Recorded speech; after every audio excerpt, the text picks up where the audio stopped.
apóstol Pablo decía: no me avergüenzo del Evangelio, porque es poder de Dios para salvación a todo aquel que cree, al judío primeramente y también al griego, es decir, a los gentiles. Y vamos a ver algunos de esos episodios importantes de la misión a los gentiles. Por lo que nosotros vemos en Hechos capítulo 6, los cristianos que se les llama griegos, realmente eran judíos griegos que simpatizaban con el helenismo, que lo habíamos visto, y ellos fueron los que primero esparcieron el evangelio por toda la ciudad y provincia romana de Judea. En el capítulo 8 vemos la primera dispersión formal de los judíos. Según Hechos capítulo 8, versículo 1, esta primera dispersión de los cristianos judíos tuvo lugar por las tierras de Judea y de Samaria. Acerca de las iglesias de Judea tenemos algunas noticias, específicamente en Hechos capítulo 9, versículos 32 al 42, donde se nos cuenta las distintas visitas de Pedro a los cristianos de Lida, Jope y la región de Sarón. Tierras estas que se encontraban en los confines de Judea y Samaria. Sobre la iglesia de Samaria tenemos que Felipe el evangelista es el primero en llevar el evangelio a los samaritanos después de la resurrección de Cristo. Porque sabemos muy bien que probablemente la persona que primeramente llevó el evangelio a los samaritanos fue tiempos antes en los labios de la mujer samaritana. Recuerden que Jesús salió de Judea según el relato que encontramos en Juan capítulo 4, que Jesús salió de Judea rumbo a Galilea y que le era necesario pasar por Samaria. Algunos historiadores de la iglesia como Ernest Trenchard y otros pues añaden la necesaria agenda de Cristo para cumplirla con el hecho de que le era necesario. El término le era necesario implica una voluntad que él mismo se impone a instancia superior. Lo que quiere decir que era la voluntad del Padre de que Jesús pasara por Samaria. Sin embargo, otros historiadores como Alfred Edersheim dice que no podemos llegar a la conclusión de que le era necesario pasar por Samaria significaba que él tuviera una cita con la mujer samaritana, sino que simplemente lo hizo por una conveniencia. No creo que realmente, con toda la erudición que tiene Edersheim, esto sea cierto, puesto que Jesús sí vino a buscar y a salvar lo que se había perdido, y entre ellos estaban los samaritanos, y Pablo aquí lo confirma, cuando dice, no me avergüenzo del evangelio, porque es poder de Dios, al judío primeramente, y también al griego, es gentil como lo era el samaritano. Lo que quiere decir que Jesús sí tenía propósito de encontrarse con aquella mujer. Jesús no estaba en la agenda de la mujer, pero la mujer samaritana sí estaba en la agenda de Jesús. Por lo tanto, vemos el testimonio de ella, que aquella mujer que antes iba a buscar agua al pozo sola, como a la hora sexta, para no encontrarse con nadie, ahora la mujer va en busca de las personas y le dice, he encontrado a un hombre que me ha dicho todo lo que he hecho. Ella fue la primera misionera de los samaritanos. Pero luego de la resurrección de Jesucristo, pues Felipe va a las regiones de Samaria predicando el evangelio. No era totalmente desconocido el evangelio para ellos, puesto que la mujer samaritana llevó el evangelio y dice que muchos de los samaritanos creyeron en el testimonio de la mujer y le decían, ya no creemos por lo que tú nos dices, sino por lo que él mismo nos ha dicho a nosotros. Quiere decir que Felipe lo que hace es una masificación probablemente del evangelio y hace que la iglesia del Señor sean fundadas en tierra samaritana. Algo importante que es bueno acotar aquí en esta historia del evangelio en Samaria es que siempre en la obra que Dios hace hay infiltración de aquellos que son enemigos de la fe. ¿Por qué? Porque cuando se predicó el evangelio en Samaria, dice el relato bíblico que también creyó Simón, llamado el mago. Y dice de Simón, llamado el mago, en este pasaje de Hechos capítulo 8, que con sus artes mágicas tenía engañado a toda la gente, desde el más pequeño hasta el más viejo. Y todos decían al ver los portentos que hacía Simón el mago, este es el gran poder de Dios. Es decir, que lo que Simón el mago hacía se lo adjudicaban a Dios. Y él, cuando llegó Felipe con el evangelio, también creyó. Lo que quiere decir que no solamente creyó, sino que dice el relato bíblico que también se bautizó. Y no solamente se bautizó, sino que formaba parte del ministerio de Felipe. Pero por las evidencias que vemos cuando llega Pedro, es que Felipe no había hecho una auténtica, Simón no había hecho una auténtica decisión por Cristo, no se había convertido, porque le ofreció dinero a Pedro para obtener el poder del Espíritu Santo. ¿Y qué le dice Pedro a Simón? En miel de amargura veo que está, y después que le da una gran condena y censura por lo que está hecho, le dice: arrepiéntete a ver si te es concedido el perdón de tu pecado. Obviamente, la iglesia siempre recibió los ataques del enemigo. Y Satanás ha atacado la iglesia del Señor desde sus inicios de dos maneras. O con hostigamiento, persiguiéndola, encarcelando a los cristianos, torturándolos y hasta matándolos, o tratando de seducir a la iglesia del Señor. De ambas formas, muchos han caído víctimas de las redadas de Lucifer. O somos seducidos por el enemigo a pecar, o somos hostigados y atemorizados a pecar. Con las persecuciones, las torturas, encarcelamiento, Satanás hostiga a la iglesia. Con la seducción, infiltrando falsos creyentes dentro de las hordas cristianas, Satanás ha hecho más daño. ¿Por qué? Porque la historia bíblica nos revela que la iglesia, mientras más perseguida, más bendecida, más pura, más santa, más próspero. De hecho, los momentos más luminosos de la historia de la iglesia ha sido en medio de gran tribulación y gran carestía. Por lo tanto, Satanás ha usado muchos Simón a través de la historia para infiltrarlo en las filas del evangelio y desprestigiar el evangelio y hacer que otros tropiecen con el mal testimonio que muchos supuestos cristianos dan. Entonces, tenemos que ver y ser vigilantes y cautos. ¿Por qué? Porque Felipe no se dio cuenta de la falsedad y de la hipocresía de Simón el mago. Es Pedro quien lo puede discernir. Por eso tenía que tener la aprobación apostólica para darse cuenta quién era y quién no era un auténtico creyente.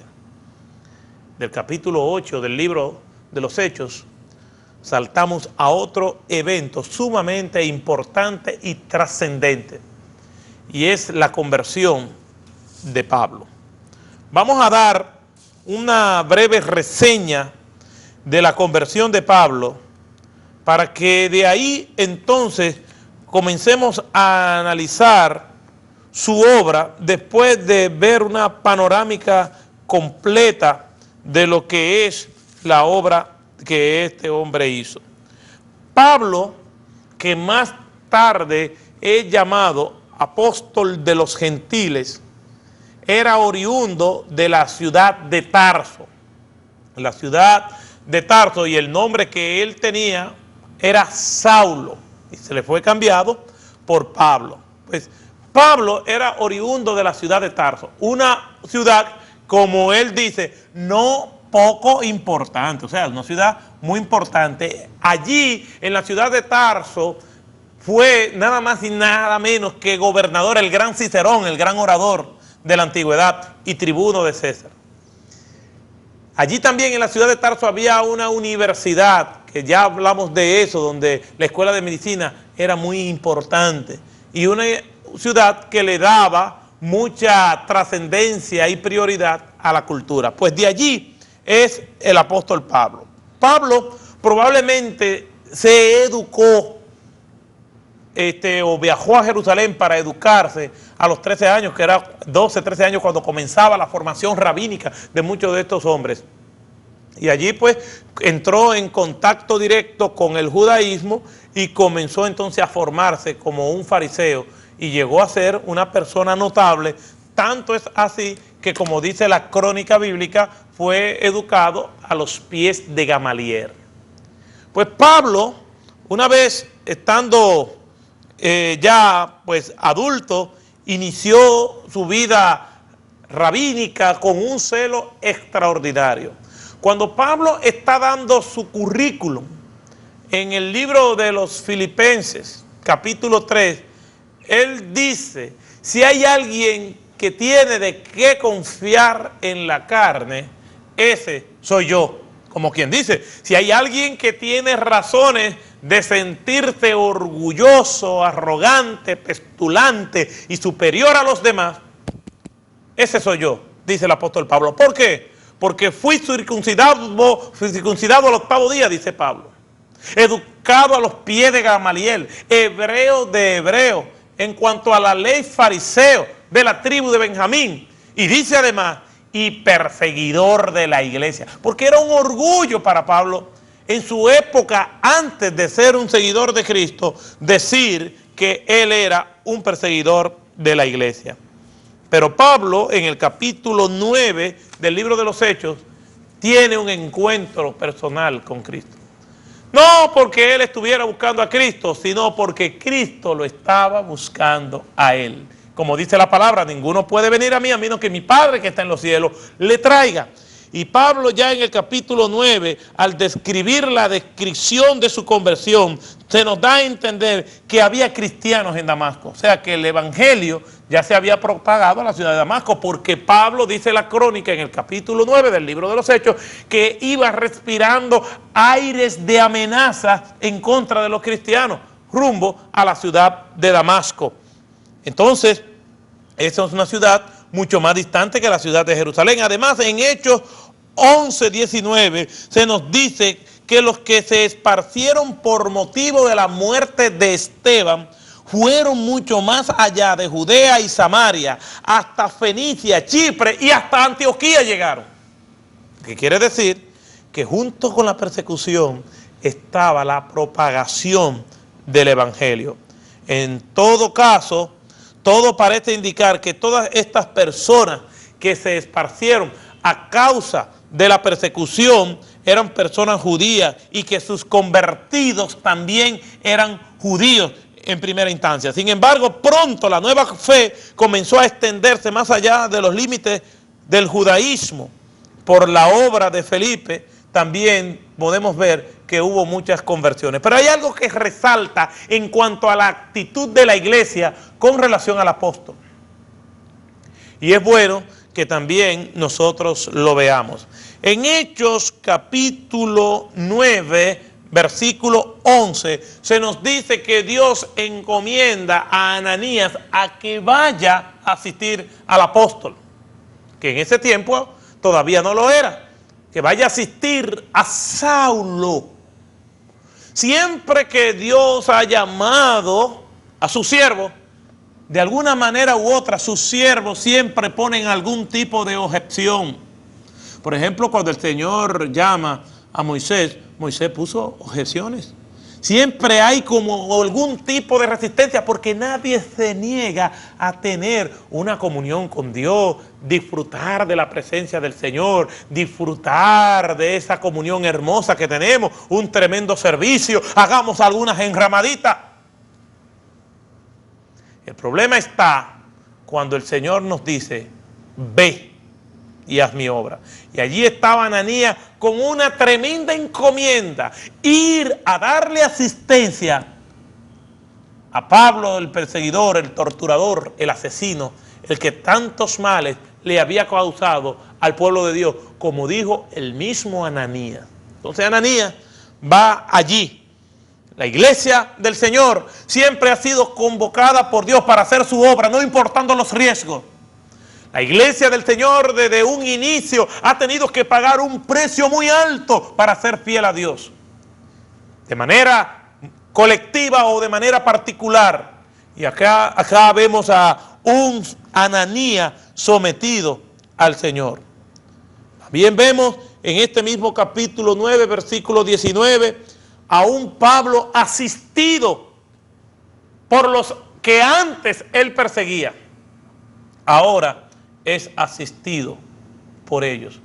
Dice este versículo 19 de Hechos 9, que él comiendo y habiendo comido, recobró fuerzas. También vemos que se armó un complot para matar a Pablo. ¿Y quiénes fueron los que intentaron matar a Pablo? Los mismos que estaban intentando matar a los demás judíos. Se sienten traicionados por el apóstol, que todavía no lo era, se sienten traicionados por Saulo y resuelven matarle. ¿Y quiénes protegen a Pablo? Aquellos que antes eran perseguidos por Pablo, ahora Pablo es protegido por ellos. Y dice la palabra del Señor en el versículo 25 de este capítulo 9, que esa iglesia de Damasco bajó a Saulo de Tarso en una canasta por los muros de la ciudad.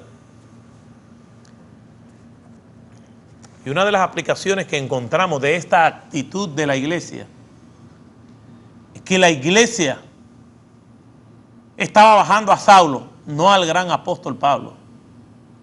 Cuando ellos estaban bajando a Saulo por los muros de la ciudad, lo estaban haciendo por puro compromiso cristiano, aunque no tenían una comprensión total de cuál iba a ser el ministerio y el destino final de Pablo. Cumplieron con su rol histórico de hacer lo que tenían que hacer. ¿Quién le iba a decir a ellos que aquel hombre que estaban bajando por aquella canasta iba a ser el gran apóstol Pablo de los gentiles? La iglesia del Señor tiene una misión histórica que resolver en la generación que Dios le ha mandado a trabajar y a vivir. Nosotros tenemos una misión histórica y hemos de cumplir esa misión histórica, no importando el precio que nos cueste. Y es nuestra oración al Señor que nos ayude a hacerlo. Capítulo 10 del libro de los Hechos nos habla de otro episodio importante en la historia de la iglesia. Y Dios escoge nada más y nada menos que al apóstol Pedro para predicar el evangelio a los gentiles.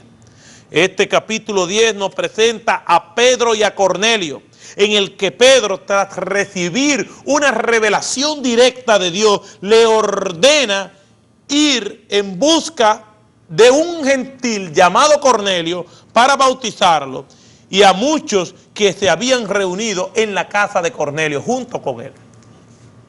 Una vez más, vemos la resistencia de aquellos que son llamados. Me pregunto cuántos de los que están escuchando esta clase también, de alguna manera u otra, han hecho resistencia a algún llamado que Dios le ha hecho.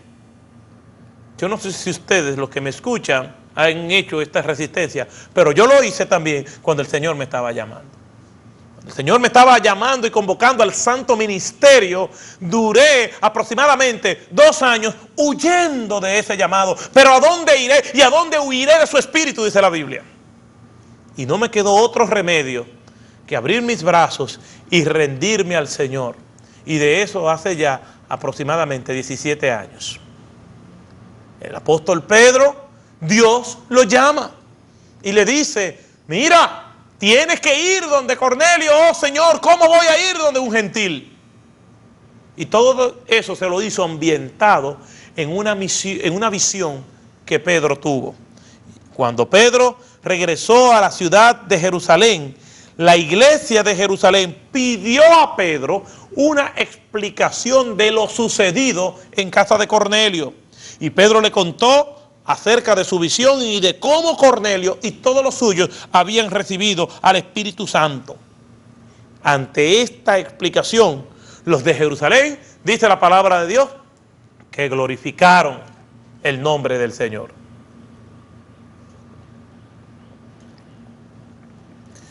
Glorificaron el nombre del Señor, diciendo: en Hechos capítulo 11, versículo 18, de qué manera también los gentiles han dado Dios arrepentimiento para vida. De manera que también a los gentiles ha dado Dios arrepentimiento para su vida. A renglón seguido, el libro de los Hechos nos cuenta cómo sucedió algo parecido en Antioquía.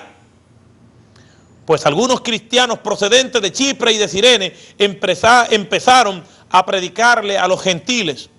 Al oír estas cosas, la iglesia de Jerusalén envió a Bernabé para que viera lo que estaba teniendo lugar. Y Bernabé, cuando vio la gracia de Dios, también se regocijó, como dice el capítulo 11, versículo 23 de este mismo libro de los Hechos. Luego, lo que todo esto nos da a entender es que aunque la primera expansión del cristianismo tuvo lugar a través de los cristianos de tendencia helenizante, que tuvieron que huir de la ciudad de Jerusalén por las razones que ya hemos explicado, la ciudad de Jerusalén le dio su aprobación por la misión que se estaba desarrollando entre los gentiles. Cómo los prejuicios ya iban cayendo sin ellos darse cuenta. Ya los prejuicios iban cayendo, como iban cayendo los prejuicios cuando el Señor en territorio samaritano envió a sus discípulos a comprar algo de comer, como dice Juan capítulo 4. Sin darse cuenta, los prejuicios van cayendo. Es que todo aquel o aquella que es gobernado o gobernada por el Señor tiene que cambiar. Tiene que reconocer que no somos 2 o 3 o 4 o una diversidad de pueblos, que solamente el Señor, cuando mira desde los cielos, solamente ve un solo pueblo y es los lavados por su sangre. No importa el color, no importa la cultura, el idioma, la clase social, los niveles académicos, Dios ve un solo pueblo. Claro que a pesar de que la iglesia de Jerusalén daba tu aprobación y se regocijaba por la evidencia que hemos visto, esto no resolvió todos los problemas, pero siempre quedaba la cuestión de que hasta qué punto, por eso no lo resolvían. A pesar de que los prejuicios cayeron, ellos tenían que trabajar continuamente. ¿Hasta qué punto, decían ellos, los gentiles conversos al cristianismo debían someterse a la ley de Israel? ¿Hasta qué punto los que no eran judíos tenían que someterse a eso? Tras algunas vacilaciones, la iglesia de Jerusalén aceptó a sus hermanos en Cristo, como dice el texto bíblico en Hechos capítulo 15, verso 28 al 29. Y lo cito: imponeros ninguna carga más que estas cosas necesarias, que os abstengáis de lo sacrificado a los ídolos, de sangre, de ahogado y de fornicación. Hechos 15, del 28 al 29. Pero como sabemos por las epístolas de Pablo, esto no resolvió todo el problema, pues por algún tiempo siguió habiendo quienes insistían en que para ser cristiano había que circuncidarse y cumplir toda la ley. Pues después de esta expansión a los gentiles, donde participa Felipe, donde participa Bernabé, donde participa Pedro, es a partir de aquí donde quien protagoniza toda la evangelización a los gentiles es el apóstol Pablo, a través de sus distintos viajes misioneros. Los viajes del apóstol son de todos conocidos. Basta señalar que por alguna razón que el texto no nos dice, Bernabé fue a buscar a Saulo a Tarso y lo llevó a Antioquía, donde trabajaron juntos por un espacio de 1 año y donde los cristianos recibieron ese nombre por primera vez. Después, en varios viajes, primero con Bernabé y luego con otros acompañantes, Pablo llevó el evangelio a la isla de Chipre, a varias ciudades del Asia Menor, a Grecia, a Roma y quizás, tal vez, a España. Ahora, como dice Trenchard, pero por otra parte, decir que Pablo llevó el evangelio a esos lugares no ha de entenderse en el sentido de que él fue el primero en hacerlo. Y es importante esta acotación, este aporte de Trenchard, porque no necesariamente el hecho de que Pablo fuera misionero o llevar el evangelio a esos lugares no quería decir que ya el evangelio no había sido llevado con anterioridad a esos sitios. Pablo, como nosotros sabemos, fue evangelista, pero más que nada Pablo lo que estaba haciendo era dando el patrimonio doctrinal por la cual en las iglesias de este tiempo y por lo tanto de todos los tiempos iban a regirse. Pablo es un maestro, es un apóstol, es un predicador, pero sobre todo Pablo es un instructor. Pablo fue el escogido por el Señor para formar y declarar la importancia de la doctrina cristiana a las iglesias. Pablo llevó el evangelio a la isla de Chipre, sí, y a varias ciudades del Asia Menor, a Grecia y Roma, sí, pero no quiere decir que haya sido el primero. Por otra parte, decir que Pablo llevó el evangelio a esos lugares no ha de entenderse muy claro. Porque no quiere decir que haya sido el primero y es importante, sino que siguió llevando el evangelio. Por ejemplo, en Roma había una iglesia bastante grande antes de la llegada del apóstol, como lo muestra la epístola a los romanos. Lo que es más, ya el cristianismo se había extendido por Italia hasta tal punto que cuando Pablo llegó al pequeño puerto de Puetoli, había cristianos que salieron a recibirlo. Pero él estaba llevando el evangelio. El hecho de que haya presencia de cristianos en un lugar no quita que no vayamos y llevemos el evangelio a ese lugar. El hecho de que una región esté evangelizada no significa que sigamos formándola y predicando el evangelio con el propósito de que quien no le conoce, le conozca.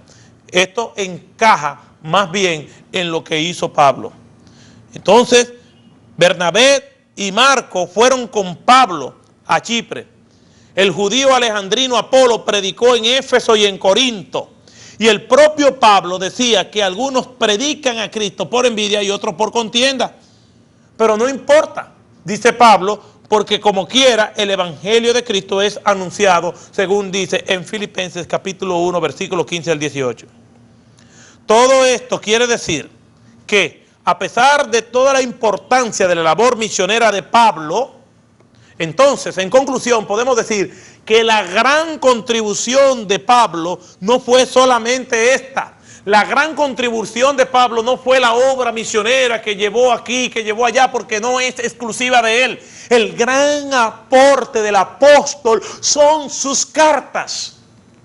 Ese es el gran aporte de Pablo, sus cartas. No es solamente la obra misionera. La obra misionera era simplemente un medio para Pablo exponernos todo lo que nosotros conocemos en sus cartas. Ese es el gran aporte, ese es el gran legado. Esas son las cartas que son tan relevantes que sirven de guía para la iglesia del Señor de todos los tiempos. Las cartas han venido a formar parte de nuestras escrituras y que a través de los siglos han ejercido su influjo sobre la vida de la iglesia. En cuanto a la labor misionera en sí, esta fue llevada a cabo por algunas personas cuyos nombres nosotros conocemos: Pablo, Bernabé, Marcos y otros más. Pero también centenares de cristianos anónimos que iban de un lugar a otro llevando el testimonio del evangelio y compartiendo su fe. Hebreos 11 es un ejemplo de esto. Hebreos 11 nos habla de los héroes de la fe y nos dice que de estos héroes de la fe nos habla de nombres muy conocidos por todos nosotros. Nos habla de Abraham, nos habla de Abel, de Sansón, de todos ellos. Pero también hay nombres que son anónimos. Hay personajes que son anónimos, que no conocemos. Estos también fueron hombres y mujeres que cumplieron con la tarea de hacer lo que Dios le mandó a hacer. Igualmente, en la predicación del Evangelio, conocemos a Pablo, conocemos a Bernabé, conocemos a Pedro, conocemos a Marcos, conocemos a Apolo, pero había cientos de cristianos que hacían su obra y también tienen sus méritos, aunque no conozcamos sus nombres. Héroe de la fe no es solamente aquel que conocemos, no es solamente aquel que se destaca y que su aporte es conocido por todo el mundo. Héroe de la fe es todo aquel que cumple con lo que el Señor le ha mandado a hacer. Por último, antes de terminar esta brevísima sección acerca de la obra del apóstol Pablo, conviene señalar que aunque Pablo se consideraba a sí mismo como apóstol a los gentiles, y que a pesar de ello casi siempre al llegar a alguna ciudad, primero iba ¿a dónde? A la sinagoga. Esto, ¿por qué? Porque como dijimos en clases anteriores, los judíos no consideraban a la fe cristiana como una nueva religión. Se consideraban judíos y querían que sus hermanos judíos, como le decía Pablo y como le decía Pedro, pudieran aceptar que en la persona de Cristo se cumplían las profecías del Antiguo Testamento, de que Cristo no era otro que el Mesías esperado. Entonces Pablo iba a la sinagoga y les hablaba de ello a todos los dos judíos. Iba a la sinagoga porque se consideraba un judío de judíos, como decía, hebreo de hebreos, y en cuanto a la ley, fariseo. Esto ha de servir para subrayar todo esto. El mensaje de Pablo no era que Israel había quedado desamparado, sino que ahora, en virtud de la resurrección de Jesús, dos cosas habían sucedido. Y este era el mensaje de Pablo. La primera es del Mesías, que la era del Mesías había comenzado en la persona de Jesús, y la entrada al pueblo de Israel había quedado abierta también para los gentiles. En otras palabras, la encomienda que Dios le hizo miles de años atrás a Abraham, ahora también se cumplía en los gentiles. Dos cosas resumían el mensaje de Pablo. Y esto es bueno que lo entiendan para fines de estudio y para fines de exámenes, y le estoy ayudando. Primero, que en Jesús se cumplían todas las profecías mesiánicas del Antiguo Testamento, y que la bendición y la salvación no era tampoco exclusiva de Israel, sino que las puertas por el advenimiento del Mesías se le abrían de par en par a los gentiles. Dentro de lo que es el ministerio apostólico, hay algunas realidades y algunas leyendas que es bueno que también nosotros veamos. El Nuevo Testamento no nos dice qué fue o el destino final de la mayoría de los apóstoles. No nos dice nada acerca de esto. Hechos nos cuenta de la muerte de Jacobo, el hermano de Juan, pero el propio libro de los Hechos nos deja en suspenso, incluso al terminar el libro, en el capítulo 28, porque no nos dice cómo murió Pablo. Y esto es algo bien curioso. Esto es algo que realmente nos gustaría, según los conceptos modernos de biografía que nosotros tenemos, donde se nos dice el día en que murió, y el día en que nació y el día en que murió. Ese es el concepto biográfico que nosotros tenemos. Pero sí nos dice que Pablo estaba predicando libremente en Roma. ¿Qué fue entonces? No solo de Pablo, sino de los demás apóstoles. Desde fechas muy antiguas comenzaron a aparecer una serie de leyendas donde ciertas regiones se adjudicaban de que ciertos apóstoles ejercieron allí y murieron allí. Por ejemplo, vamos a hacer una lista de ellos, y para esto pues agradecemos los datos que nos da el historiador Latauret. con relación a estas leyendas. De Pedro, de todas las tradiciones acerca de los apóstoles, de su muerte, porque el libro de los Hechos no nos revela con claridad, probablemente la que más fácil de creer es la concerniente a que Pedro estuvo en Roma y que sufrió el martirio en esa ciudad donde Nerón ordenó la persecución contra los cristianos. Este hecho encuentra testimonio fehaciente en varios escritores cristianos, de fines del siglo I y de todo el siglo II. Entonces encontramos algunas evidencias también en la Biblia, en el Nuevo Testamento, que nos habla y que nos sugiere de que Pedro estuvo en Roma. Por ejemplo, en la epístola de Primera de Pedro, capítulo 5, versículo 13, la Babilonia a la cual él se refiere en ese pasaje, la mayoría de los expertos bíblicos dice que la iglesia que está en Babilonia, elegida juntamente con nosotros, y Marco, mi hijo, os saludan. Casi todos los eruditos concuerdan de que la Babilonia a la cual se refiere Pedro en este pasaje es la ciudad de Roma. También la misma tradición que afirma que Pedro murió crucificado, algunos autores dicen que fue cabeza boca abajo, porque cuando Pedro estaba en su martirio, muriendo crucificado, dijo lo siguiente, según la tradición: no merezco morir igual que el maestro, crucifíquenme con la cabeza hacia abajo.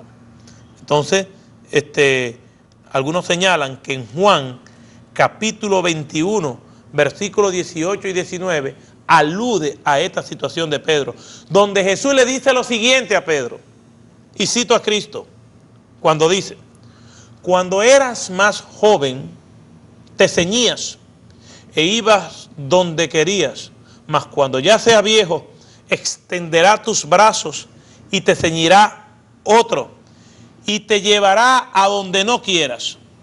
Y el evangelista añade, a modo de comentario, esto dijo dando a entender con qué muerte había de glorificar a Dios. Entonces no es difícil aceptar el hecho de que Pedro muriera bajo tales condiciones.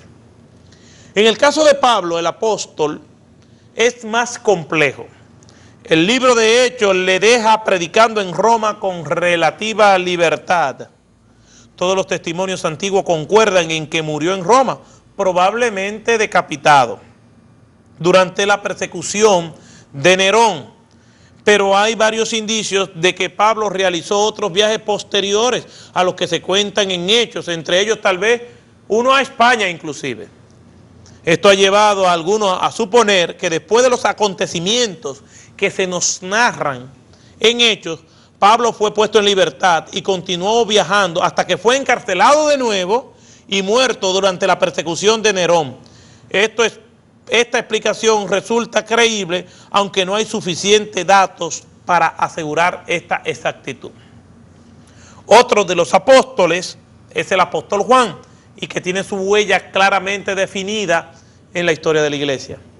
La tarea de reconstruir la vida posterior del apóstol Juan se complica porque al parecer hubo en la iglesia antigua más de un líder que se llamaba Juan. Una vieja tradición dice que Juan fue muerto en Roma, condenado a ser echado en una caldera de aceite hirviendo. Otros dicen que el Apocalipsis coloca a Juan por la misma época, desterrado en la isla de Patmos. Y otra tradición dice que después que pasó la persecución, Juan regresó a Éfeso, donde continuó enseñando hasta que murió alrededor del año 100, y como el último de los apóstoles y discípulos sobrevivientes. Todo esto nos da a entender que hubo al menos dos personas del mismo nombre y que la tradición después las confundió, probablemente. Por cierto, que un autor cristiano del siglo II, Papías, que ya hemos mencionado, que se había dedicado a estudiar la vida y enseñanza de los apóstoles, afirma categóricamente que había dos Juanes, si así le podemos decir. Uno que era Juan, el apóstol, el evangelista, y otro, el anciano de Éfeso, quien fue también que recibió la isla de Pasmo. O sea, que Juan, el evangelista, no es el mismo Juan del autor del libro de Apocalipsis. Además, algunos autores concuerdan en que el cuarto evangelio del Apocalipsis deben ser de dos personas distintas, puesto que el primero escribe en griego con estilo elegante y claro, mientras que el segundo parece encontrarse más a gusto con el hebreo o el arameo. Pero estas son especulaciones y normalmente se acepta que Juan el apóstol es el mismo Juan que escribió las epístolas y es el mismo Juan que escribió el Apocalipsis. A pesar de todos estos ingredientes, eruditos de mayor peso concuerdan con esta última posición. Justino Mártir, Ireneo, Clemente de Alejandría y Tertuliano inciden en que Juan el apóstol es el mismo autor de todos los libros que también se le adjudican a él, como son las epístolas y el evangelio según Juan. Hacia finales ya del siglo II, comienza a aparecer un fenómeno que dificulta sobremanera todo intento de descubrir el paradero de los apóstoles. Este fenómeno es lo que yo llamo la adjudicación de la paternidad apostólica en ciertas ciudades. Es decir, las ciudades de la antigüedad comenzaron a correr la voz de que tal o cual apóstol murió, vivió o enseñó en esas respectivas ciudades a fin de coger prestancia con relación a otras. Por ejemplo, puesto que la iglesia de Alejandría rivalizaba con la iglesia de Antioquía y con la iglesia de Roma, ella también quiso reclamar para sí la autoridad y el prestigio de algún apóstol. Por ejemplo, los alejandrinos decían que Marcos había fundado la iglesia de Alejandría. De igual modo, cuando Constantinopla llegó a ser la capital del imperio, la nueva ciudad tampoco se podía quedar sin apóstol. Y por lo tanto, corrieron la voz de que Felipe había estado en la ciudad de Constantinopla y que había fundado la iglesia de Bizancio, la capital de Constantinopla. Por último, también existe una fuerte tradición que afirma que Tomás fue a la India y que allí, siendo el primer misionero en la India, fundó la iglesia de la India. En conclusión, sabemos que algunos apóstoles, particularmente Pedro, Juan y Pablo, viajaron predicando el evangelio y supervisando la vida de las iglesias que habían sido fundadas por otros. Es posible que algunos de otros apóstoles como Tomás hayan hecho lo mismo, no se descarta. Pero no podemos afirmar porque no encontramos evidencia contundente, sino que rumor público que se ha traspasado de generación en generación. No debemos afirmar, y no es correcto afirmar algo que la Biblia no categoriza, que no dice con contundencia. Y cuando examinamos la iglesia y la historia de la iglesia, hay muchas cosas que la iglesia cree, la iglesia real, genuina, verdadera de Cristo, que no está en la Biblia. Que hemos hecho doctrina de tradiciones y de confesiones de las cuales la Biblia no se pronuncia con claridad. Recuerden que uno de los propósitos de la historia es evitar los errores del pasado. Ellos cometieron sus errores. Y pienso que la validez de una iglesia no está en que Marcos estuviera en ella, o de que tuviera Tomás, o de que tuviera Pedro. La autenticidad de una iglesia, eso es lo que decíamos al principio, es que Cristo es su fundador y Cristo es el fundamento de la iglesia del Señor. Por lo tanto, no nos preocupa tanto de quién fue el pastor, de quién fue el apóstol, de quién fue el misionero, de quién fue el fundador de una iglesia local. Lo importante es que Cristo es el Señor de la iglesia, es el Señor del imperio, y Cristo es el fundador, y Cristo es el fundamento, y Cristo es quien la sostiene, y Cristo es quien volverá por ella. Por lo tanto, lo que tenemos que hacer énfasis e hincapié es que Cristo es quien propició todas estas circunstancias para que junto con las persecuciones el evangelio se quedara y se fuera propagado. Fíjense, y esta es una de las aplicaciones prácticas que debemos aprender. Como dice un historiador, aprender de las lecciones de la historia. Esta iglesia tenía una gran influencia de los judíos ortodoxos. Esos judíos ortodoxos, aunque eran cristianos, eran judíos ortodoxos. No eran muy abiertos a la idea gentil del evangelio, como no lo fueron sus antepasados, de acuerdo al llamado que Dios le hizo a Abraham: en ti serán benditas todas las naciones de la tierra. Pues esas iglesias, a pesar de que se convirtieron una cantidad enorme de creyentes, es cuando llega la persecución, cuando ellos comienzan a salir esparcidos. En otras palabras, la iglesia del Señor fue obligada a hacer la obra misionera mediante la coyuntura de las persecuciones. Dios tuvo que mandar persecuciones para que la iglesia reaccionara y llevara de manera obligatoria el evangelio a los gentiles y así honrara su llamado.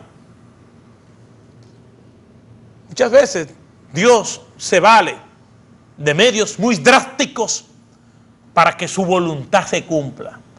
Porque al final del tiempo, cuando ya todo haya terminado, la agenda de Dios se habrá cumplido. No importa qué medios lícitos el Señor haya tenido que usar, el Señor va a cumplir su obra. Pero la obra misionera, según la evidencia que encontramos en el libro de los Hechos, se expandió por las persecuciones, por los negocios o por la vocación misionera, como en el caso de Pablo y de Bernabé. Por otra parte, esta labor no fue fácil, pues pronto comenzaron a surgir conflictos, ya no con el oficialismo religioso judío, sino con el Estado romano, que también comenzó a reaccionar frente al creciente número de creyentes que se multiplicaban como la arena del mar. Este enfrentamiento entre los cristianos, y ya no con el oficialismo religioso judío, sino con el Estado romano, será el inicio hasta ya terminar toda esta historia eclesiástica. Va a ser el tema que vamos a estar tratando en las próximas clases. Así que nos preparamos y veremos en la próxima sección los primeros conflictos con el Estado romano.